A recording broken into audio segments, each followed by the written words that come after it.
आजकल हम लोग विटामिन बी 12 के बारे में बात कर रहे हैं। मैंने आपको बताया था कि विटामिन बी 12 हमारे शरीर के लिए एक बहुत ही ज़रूरी विटामिन है। वाटर सॉल्युबल विटामिन होता है ये, हमारा शरीर इसको बना नहीं सकता, इसलिए हमें अपने भोजन से ही इसे लेना होता है। बहुत थोड़ी मात्रा में चाहिए होता है और इसके बाद भी हम भारतीयों में लगभग आधे लोग ऐसे हैं जिनके शरीर में विटामिन बी 12 की कमी पाई जाती है। जब ये विटामिन शरीर में कम होता है तो कई तरह के लक्षण आते हैं। हमारे हाथ पैर में झुंझुनी जैसी हो सकती है जिसे हम टिंगलिंग या नमनेस कहते हैं। हमें शरीर में एनर्जी की कमी हो सकती है, हर समय हम थके थके रह सकते हैं, शरीर पीला पड़ने लगता है, कंसंट्रेशन की कमी होती है, हम किसी चीज़ पर ध्यान केंद्रित नहीं कर पाते हैं, हमारा मूड बिगड़ जाता है, बार बार चिड़चिड़ापन आता है, डाइजेशन हमारा ख़राब हो सकता है, बार बार मुंह में छाले आते हैं। इस तरह के लक्षण विटामिन बी 12 की कमी से आ सकते हैं। पिछले 2 वीडियो में हम लोगों ने एक वीडियो में ये बात की थी कि विटामिन बी 12 की कमी के लक्षण क्या क्या होते हैं, उसकी डिटेल बात की गई थी। और दूसरे वीडियो में हम लोगों ने ये बात की थी कि विटामिन बी 12 किस वजह से शरीर में कम हो जाता है, उसके क्या क्या कारण हैं।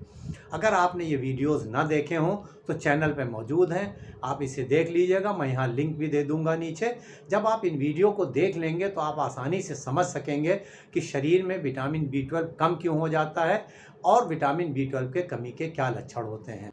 विटामिन बी 12 के लक्षणों को समझने के बाद अगर आपको ऐसा लगता है कि आपके शरीर में कुछ ऐसे लक्षण मौजूद हैं जो इस तरफ इशारा करते हैं कि आपके शरीर में विटामिन बी 12 कम हो सकता है, तो आपको तुरंत अपना एक ब्लड का टेस्ट कराना चाहिए। बहुत आसानी से ये टेस्ट हो जाता है, किसी विशेष तैयारी की ज़रूरत नहीं होती है। आप किसी भी समय इस ब्लड का इसका टेस्ट करा सकते हैं अपने आसपास किसी अच्छे पैथोलॉजी लैब में, जहाँ पर अच्छी मशीनें हों और जहाँ पैथोलॉजिस्ट मौजूद रहते हों। इस ब्लड का जिस टेस्ट का जो नॉर्मल वैल्यू है वो 200 से लेकर के 900 पिकोग्राम, पीजी लिखते हैं हम लोग, पर ml है।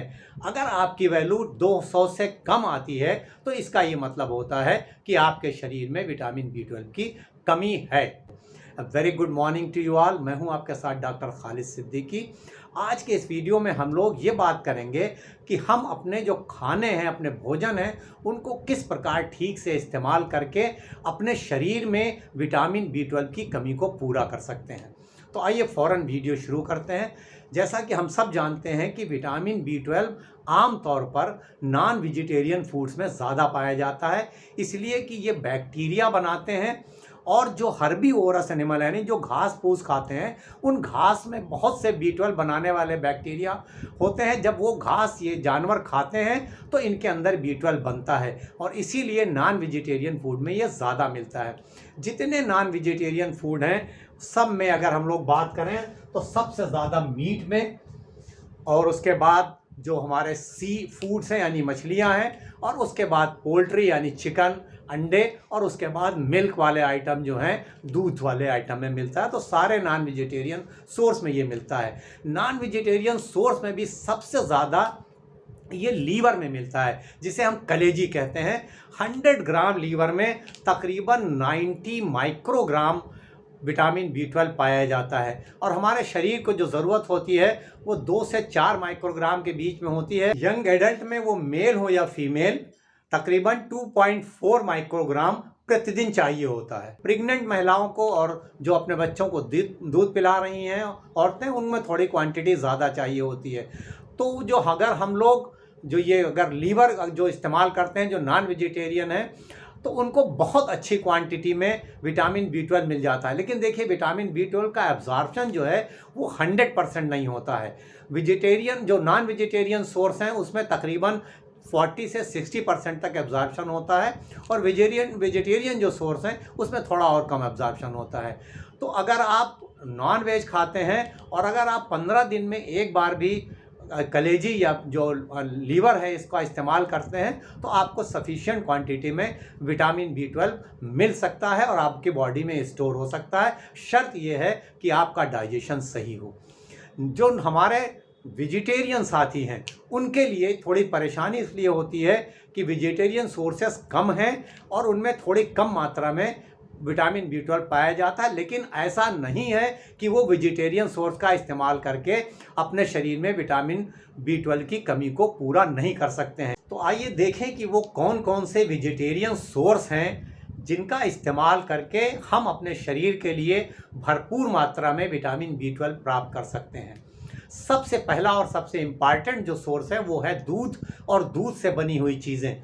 तमाम मिल्क प्रोडक्ट में विटामिन B12 बहुत अच्छी मात्रा में पाया जाता है। अगर हम 1 गिलास दूध रोज़ाना इस्तेमाल करते हैं तो हमें अपनी दिन भर की ज़रूरत का लगभग 50% विटामिन B12 1 गिलास दूध से मिल सकता है। दूसरा ऑप्शन दही है। दही एक बहुत अच्छा ऑप्शन है विटामिन B12 के लिए और गुड बैक्टीरिया के लिए। दही में गुड बैक्टीरिया पाए जाते हैं और जब हम दही का इस्तेमाल करते हैं तो हमारी लार्ज इंटेस्टाइन में गुड बैक्टीरिया की तादाद बहुत अच्छी हो जाती है। और जब गुड बैक्टीरिया बहुत अच्छी तादाद में हमारे शरीर में होते हैं तो हमारे डाइजेशन को तो बेहतर करते ही हैं, साथ में हमारी इम्यूनिटी को बढ़ाते हैं, कई बड़ी बीमारियों से बचाते हैं, स्किन को हमारे बेहतर रखते हैं, एंटी एजिंग इफेक्ट देते हैं। तो दही बहुत अच्छा एक ऑप्शन है। छाछ का इस्तेमाल किया जा सकता है खाने के बाद। अगर हम लंच के बाद छाछ का इस्तेमाल करते हैं तो वो हमें गैस और जो ब्लोटिंग इस तरह की परेशानियों से बचाता है, खाने को डाइजेस्ट करने में मदद करता है और गुड बैक्टीरिया और विटामिन B12 के लिए छाछ का इस्तेमाल बेहतर है। चीज़ का इस्तेमाल हो सकता है, पनीर का इस्तेमाल हो सकता है, बटर और घी का भी इस्तेमाल किया जा सकता है। तो दूध और दूध से बनी हुई सारी चीज़ें विटामिन B12 के लिए बहुत बेहतर हैं। दूसरे अगर सोर्स की बात की जाए तो वो अंडे हैं। कई वेजिटेरियन लोग ऐसे हैं जो अंडे खाते हैं और इधर कुछ रिसर्चेस भी ऐसी आई हैं जिसमें साइंटिस्ट ने ये कहा कि मार्केट में जो अंडे आजकल मिलते हैं उनके अंदर फर्टिलाइजेशन नहीं होता, यानी उसमें किसी तरह से जो मुर्गी का बच्चा है वो पैदा करने की कोई सलाहियत या ताकत नहीं होती है। तो वो अंडे को इस्तेमाल किया जा सकता है। मेरा कहने का यहाँ कतई ये मतलब नहीं है कि अगर आप वेजिटेरियन हैं और आप अंडे नहीं खाते हैं तो आप अंडे का इस्तेमाल शुरू कर दीजिए। अगर आप अंडे खाते हैं तो अंडा भी एक अच्छा ऑप्शन हो सकता है, क्योंकि एक अंडे में तकरीबन 0.6 माइक्रोग्राम विटामिन B12 मिलता है। तो अगर आप 2 अंडे रोज़ खाते हैं तो आपकी दिन भर की ज़रूरत का आधा विटामिन B12 वहाँ से आ सकता है। लेकिन अंडा खाते समय आपको ये ध्यान रखना है कि आपको पूरा अंडा खाना है, क्योंकि जो विटामिन्स और मिनरल्स अंडे में ज़्यादातर होते हैं वो उसके पीले वाले भाग में हैं। तो जब भी आप अगर अंडा खाइए तो पूरा अंडा खाइए। तो अंडा भी एक बहुत अच्छा सोर्स है। अगले अगर हम लोग फूड की बात करें जिसमें वेजिटेरियन फूड की, जिसमें बहुत अच्छा विटामिन B12 मिलता है, वो है फर्मेंटेड फूड। हमारे समाज में तमाम तरह के फर्मेंटेड फूड का इस्तेमाल बराबर किया जाता है और ये फर्मेंटेड फूड यानी जिसमें खमीर पैदा हो गई हो, चाहे वो इडली है, हमारा डोसा है, ढोकला है या कांजी है। ख़ास तौर पर अगर हम बीट रूट की कांजी इस्तेमाल करते हैं तो बहुत अच्छा सोर्स विटामिन B12 का है ये। इसके अलावा फर्मेंटेड राइस इस्तेमाल करते हैं लोग। चावल में दही मिला कर रख दिया रात भर, उसके बाद उसको या 4-5 घंटे के लिए वो फर्मेंट हो जाता है, उसका इस्तेमाल कर सकते हैं। कई लोग पके हुए चावल में जब वो तैयार हो जाता है तो थोड़ा सा पानी मिला के रख देते हैं रात भर के लिए और सुबह उसको पानी को छान के हटा देते हैं और उसमें थोड़ी सी दही और प्याज और हरी मिर्च वगैरह मिला के वो खाते हैं। तो ये जो फर्मेंटेड फूड हैं ये विटामिन B12 के लिए एक अच्छा सोर्स है। तो आप इनका इस्तेमाल करके शरीर में विटामिन B12 की जो आपकी कमी है उसको पूरा कर सकते हैं। अच्छी क्वांटिटी में आप विटामिन B12 फर्मेंटेड फूड से ले सकते हैं। अचार भी फर्मेंटेड फूड का एक बहुत अच्छा ऑप्शन है। तो आप रोज़ अपने खानों के साथ अचार का भी इस्तेमाल कर सकते हैं। अगले अगर फूड आइटम की बात की जाए तो वो हैं स्प्राउट यानी अंकुरित अनाज। जब हम तमाम तरह की दाल हो या अनाज हो उनको अंकुरित करते हैं तो उसके अंदर बैक्टीरिया की ग्रोथ होती है और वो बैक्टीरिया विटामिन B12 पैदा करते हैं। तो अंकुरित अनाज एक बहुत अच्छा सोर्स है विटामिन B12 के लिए। आप मूंग की दाल इस्तेमाल कर सकते हैं, चना इस्तेमाल कर सकते हैं, लोबिया या जो अनाज आपको पसंद हो आप उसे इस्तेमाल कर सकते हैं। खूब धो करके साफ़ करके उनको जब आप मलमल के कपड़े में 8-10 घंटे 12 घंटे के लिए रख देते हैं तो उसके बाद वो धीरे धीरे उसमें अंकुरण होता है। और ये न सिर्फ विटामिन B12 की कमी को पूरा करता है बल्कि कई तरह के विटामिन्स और मिनरल्स आपके शरीर में कूट कूट के भर देते हैं ये अंकुरित अनाज। तो ये जो स्प्राउट हैं इनको और बेहतर और टेस्टी बनाने के लिए आप इनके साथ कुछ प्याज, अदरक और नींबू, हल्का सा काली मिर्च, हल्का सा जो है वो काला नमक, इस तरह की चीज़ें मिला करके आप खाएं तो इससे और ये रिच हो जाता है और ज़्यादा टेस्टी होने के साथ साथ पौष्टिक भी हो जाता है। तो अंकुरित अनाज एक बहुत अच्छा सोर्स है। विटामिन B12 का एक बहुत अच्छा सोर्स वेजिटेरियन के लिए व्हीट ग्रास है, जिसे हम गेहूं का ज्वारा भी कहते हैं। आप इसे बहुत आसानी से अपने घर में उगा सकते हैं, गमलों में बहुत आसानी से गेहूं उग जाता है। आप गमलों में बो दीजिए, जब 6 इंच का तकरीबन ये हो जाए तो उसको आप कैंची काट के ऊपर से और उसको साफ़ करके और अपनी मिक्सी में उसको ब्लेंड करके और उसका जूस बना सकते हैं। अगर आप ये नहीं कर सकते हैं तो मार्केट में कई तरह की जो रिप्यूटेड कंपनियां हैं वो व्हीट ग्रास का जूस या उसका पाउडर जो है वो उपलब्ध कराती हैं। तो आप किसी अच्छे ब्रांड का व्हीट ग्रास जूस ले सकते हैं या उसका पाउडर ले सकते हैं। अगर आप जूस लेते हैं तो 4 चम्मच जूस 4 चम्मच पानी के साथ मिला करके आप सुबह नहार मुँह पी सकते हैं, यानी नाश्ते से आधा घंटा पहले। वो जो पाउडर है वो 1 टीस्पून पाउडर आप 1 गिलास नींबू पानी के साथ ले सकते हैं। कोई जूस अगर आप पी रहे हैं तो उसमें डाल सकते हैं। तो व्हीट ग्रास का इस्तेमाल न सिर्फ विटामिन B12 के लिए बेहतर है, बल्कि ये कई तरह के विटामिन और मिनरल्स देता है और हमारी बॉडी को डिटॉक्सिफाई भी करता है। कई तरह की रूट वेजिटेबल्स हैं, ख़ास तौर पर चुकंदर यानी बीट रूट और गाजर, इनके अंदर आपको अच्छी क्वांटिटी में विटामिन B12 मिल सकता है। ग्रीन लीफी वेजिटेबल्स, जो हरे पत्ते वाली सब्जियां हैं, जब आप इनका इस्तेमाल करते हैं, ख़ास तौर पर पालक, तो इनमें विटामिन B12 के साथ साथ विटामिन B9 भी मिलता है। तो ये और तमाम तरह के एंटीऑक्सीडेंट्स हैं और फाइबर हैं। ये सब चीज़ें जब हम इस्तेमाल करते हैं तो ये हमारे शरीर में खून बनाने में मदद करते हैं, हमारी इम्यूनिटी को बढ़ाते हैं, और जब हमारी इम्यूनिटी बेहतर रहती है तो हम बार बार बीमार नहीं पड़ते हैं। हमारे डाइजेशन को भी ये बेहतर रखते हैं। तो तमाम न्यूट्रिशन जो हम लोग ले रहे हैं फूड से, उसको एब्जॉर्ब करने में और डाइजेस्ट करने में ये काफ़ी मदद करते हैं। तो B12 भी बेहतर ढंग से एब्जॉर्ब होता है जब हम इन ग्रीन लीफी वेजिटेबल्स का इस्तेमाल करते हैं। जो लोग बिल्कुल स्ट्रिक्ट वीगन हैं, यानी जो दूध वाले आइटम भी नहीं लेते हैं, उनके लिए फोर्टिफाइड तमाम चीज़ें मिलती हैं। आप जो है वो बादाम का मिल्क ले सकते हैं या सोया मिल्क ले सकते हैं, लेकिन आपको ये देखना होगा कि उसमें विटामिन B12 अलग से मिलाया गया हो। इसके अलावा तमाम तरह के ब्रेकफास्ट सीरियल्स आते हैं जिसमें विटामिन B12 से वो फोर्टिफाइड किए जा सकते हैं। तो आप विटामिन B12 की कमी को वहाँ से पूरा कर सकते हैं। न्यूट्रिशनल ईस्ट जो फोर्टिफाइड होता है उसको भी आप इस्तेमाल कर सकते हैं, तो उससे विटामिन B12 की कमी आपकी पूरी हो सकती है। तो ये सारे जो सोर्सेज हैं वेजिटेरियन, जिससे हम पर्याप्त मात्रा में विटामिन B12 ले सकते हैं और हमारे शरीर में विटामिन B12 की कमी नहीं होने पाती है आमतौर पर। जब हम लोग विटामिन B12 की कमी के कारणों के बारे में बात कर रहे थे तो मैंने आपको बताया था कि विटामिन B की कमी का एक कारण ये हो सकता है कि हमारे भोजन में पर्याप्त मात्रा में विटामिन B12 ना हो। लेकिन जिन खाद्य पदार्थों की हम लोगों ने बात की है, अगर हम उनका ठीक से बदल बदल कर रोज़ाना इस्तेमाल करते हैं तो आम तौर पर हमारे भोजन में विटामिन B12 पर्याप्त मात्रा में होता है और खाने में उसकी कमी नहीं होती है। दूसरी जो वजह है वो बहुत ज़्यादा कॉमन है कि हमारे खानों में तो पर्याप्त मात्रा में B12 है, लेकिन हमारा शरीर उसको एब्जॉर्ब नहीं कर पा रहा है। मैल एब्जॉर्प्शन है, जो कुछ हम खा रहे हैं वो ठीक से एब्जॉर्ब नहीं होता है। तो विटामिन B12 को ठीक से एब्जॉर्ब करने के लिए हमें अपना डाइजेशन बहुत प्रॉपर रखना होता है। अगर आपका डाइजेशन ठीक नहीं है तो हम कुछ यूनानी की दवाओं के इस्तेमाल करके अपने डाइजेशन को बहुत बेहतर कर सकते हैं।